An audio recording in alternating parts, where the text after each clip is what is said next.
memorizing things. My name is Bei En, and I work as part of Monash University Library, and I'll explain my role shortly. But also want to acknowledge that this material comes from Dr. Tomas Sahora, who's one of my colleagues, and so I'm just going to give him a plug and a shout out and acknowledgement now. Okay. Just a little bit about me and also the network of support that you can expect when you come to Monash University for your studies, if you ever decide to do that. I work in the library with a bunch of great people. These include people like me who are not librarians and also librarians themselves. Sometimes we tend to think about libraries as just buildings with books and resources, of which we have a lot of, but there's also lots of people within the library that can help you with your studies when you make the transition from year 12 to university. One of the group of people that helps you with your studies are librarians, as you would expect, and they help you with researching and finding the correct and most accurate and up-to-date information. That's really helpful, particularly in the world that we're in at the moment, where there's lots of false information around. There's also people like me. We are called Learning Skills Advisors, and essentially we give you lots of support in developing lots of good soft skills that surround the content of your degree. So things like, how do you write in the most succinct and persuasive way possible? How do you give a really good presentation that's clear and logical? And also developing these sort of skills that are called critical thinking or analytical thinking skills. You might have encountered them already from your teachers, but they're going to come in handy and also be really important when you start university. So I guess the key messaging from me, as well as doing this particular workshop, is to say that when you start university, there's going to be lots of people who will support you on the journey, and you should expect and look out for helping hands along the way. Now, let's talk about this particular workshop. I'm going to be talking about memorization. This is in preparation when you're thinking about all the memorization that you need to do for your year 12 exams. And I want to say 5 things about how memory work. And I hope that they're things that can just kind of frame your, I guess, the way that you do revision. I think often students come to these sessions, they think that I'm going to give you a magical formula that will solve all your revision problems. Unfortunately, much as I would love to, I won't be able to do that, but hopefully we can give you some frameworks and then help you think creatively about the revision process. So it's not just rote learning on a page. Okay, so 5 things that are useful to know about how our memories work. First of all, we remember things really well if they're meaningful to us, if they make sense to us.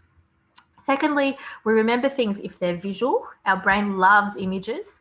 Thirdly, we remember things that are emotional and deeply personal to us as opposed to kind of abstract and out there. Fourthly, our brain really loves to memorize things that are sort of broken down into small pieces rather than big chunks of information. And finally, you need to revise regularly. Memory is a bit of like a muscle that you have to exercise, and so habitual memorization is what's needed. So I'm going to go through those 5 things in detail now.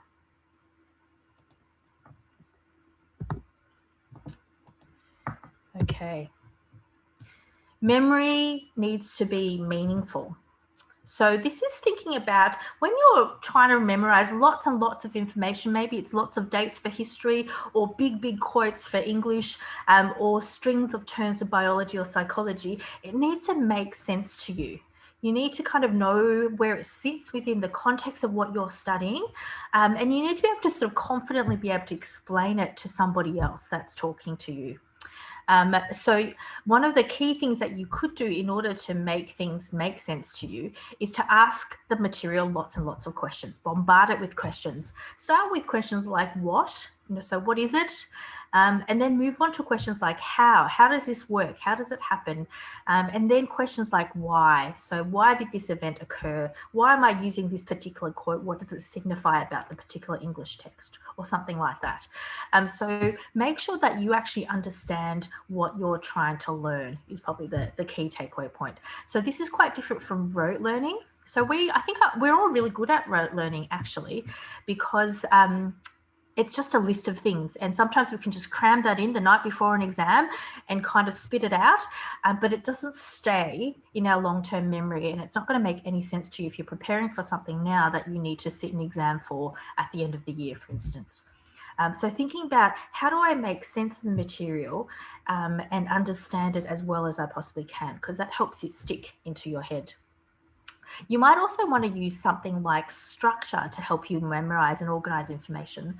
That comes in the form of things like, maybe organizing the various steps of a chemical formula, or listing, biological concepts by their cell size, or just by kind of groupings, using logic and also causality. So thinking about, why did this event lead to this event, lead to this event, in this, in whatever like area of history that you might be studying, for instance. So all of these things can really help in making things stick for you, because they become meaningful to you. So that's number one. Make sure that your information is meaningful. The second thing to think about is that memory is visual. So our brains really love visual images. And so sometimes it's really helpful to be able to tie really abstract or just kind of vague or complicated information to pictures or images that'll stick in your head. This you can see often happens already in textbooks. They do it for you. So you've got like a cell and they've actually labeled all the parts of it, but your memory almost takes a snapshot of that cell and remembers it visually. Your memory also really likes patterns. So things like diagrams and drawings and mind maps and charts are really helpful. So you might have a whole written page of information that you've taken from a classroom textbook, or from a classroom lecture from your teacher. Why don't you try transforming that information into a mind map or a graph or a diagram? I know that one of my friends often would draw historical events in comic strips so that it helps him remember all the major dates. So stick an image with the information to associate it together. That helps your brain make it stick. So memory needs to be meaningful and memory needs to be visual. So that's the first two things. Thirdly, memory needs to be emotional and personal. I think this is probably the thing that's most familiar to us, because when we think about our childhood memories, for instance, we just remember things that are striking. Sometimes you remember that you got hurt, or or that it's a lovely warm memory of something that's significant. But the kind of mundane everyday memories are the ones that really stick out at you when you think about the past.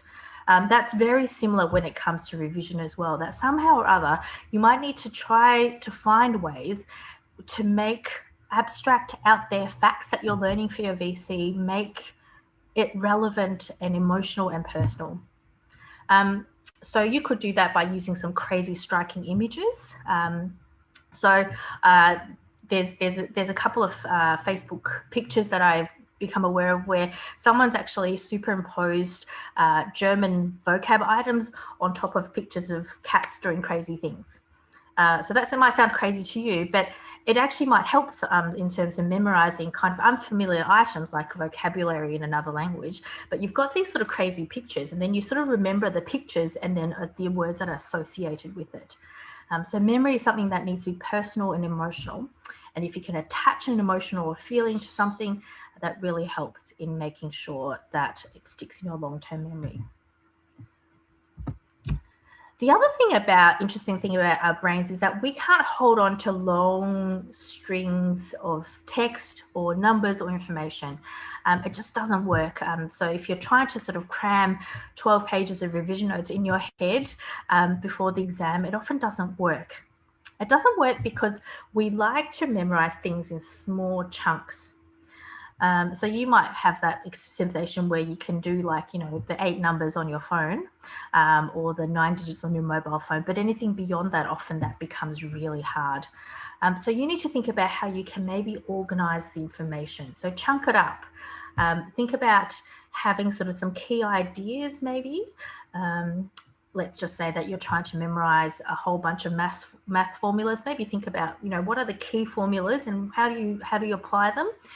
Think about organizing your information to distinct blocks and then go about sort of building it a block at a time. So start with one thing, think about building something on top of it, and then revise and stretch it out. So memory likes short things, likes brevity. I should also say that I often get a question from students about how do I memorize like a big long quote for English literature or for history when you're writing an essay. My advice at this point is memory likes brevity. So make the quote short. Don't try to memorize a full 6 sentences, but maybe just some key words that you can then put in quotation marks and use that and insert that into the rest of your essay, which is your own words. So memory likes brevity. Memory is, what's the first one again? It has to be meaningful. It's stretching my memory now. Memory has to be visual. Memory has to be emotional and personal. And memory has to be short. The final point I want to make is that memory is habitual. So unless you've got a photographic memory, which most of us don't have, you have to keep going back to the material and revising it. We'll just forget. That's the way that things work. New information gets into your head and then old information is thrown out. So you need to be building on what you know. So developing a habit of revising material is a really helpful thing, and starting as early as you can. I think there was a question in the last session we had, how often, when should I start? If I'm revising for the end of the year, should I be starting now? And I say, yes, start as soon as you can. You don't have to do absolutely everything. This doesn't have to be a big, crazy task, but maybe spend, 10 minutes just going over what you learnt during the day or at the end of the week, starting to revise and say, what have I learnt about this particular subject this week? And how can I build on it for next week? So the more that you use your memory, the better it becomes. So it's a bit like a muscle that you have to train. So I'll end with a couple of revision techniques, but also if you have any questions, don't hesitate to pop it into the chat. I've got my colleagues who are on standby to answer all of your questions, and they also feed questions to me. There's an opportunity to do that as well. So we want to make sure that you have your questions answered before the session ends. So a couple of revision techniques that you might think about that you can apply now. So you might actually look at a whole body of material, say in psychology or chemistry or biology, and start writing down some definitions of key concepts in your own words, brief, short things. These are really helpful, particularly if you've got to prepare for some multiple choice exams. But it starts you kind of talking about it and thinking about it in your own language and having it make sense to you.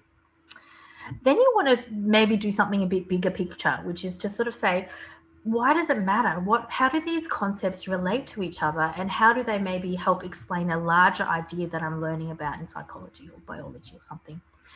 So you're starting to make links between things, and that's really helpful as well in terms of making things stick and also understanding some of the broader things that your teachers are trying to teach you. Finally, as a way of revision, you could think about writing little mini essays, like short paragraphs about key ideas, or even maybe a better and more efficient way, see if you can explain key concepts from your studies to somebody else, someone who's interested, who's going to be listening in, but who's not an expert in the area. So that could be your parents or your grandma or your little sister. And then see if you can get some feedback. Does it make sense to them, the things that you've said?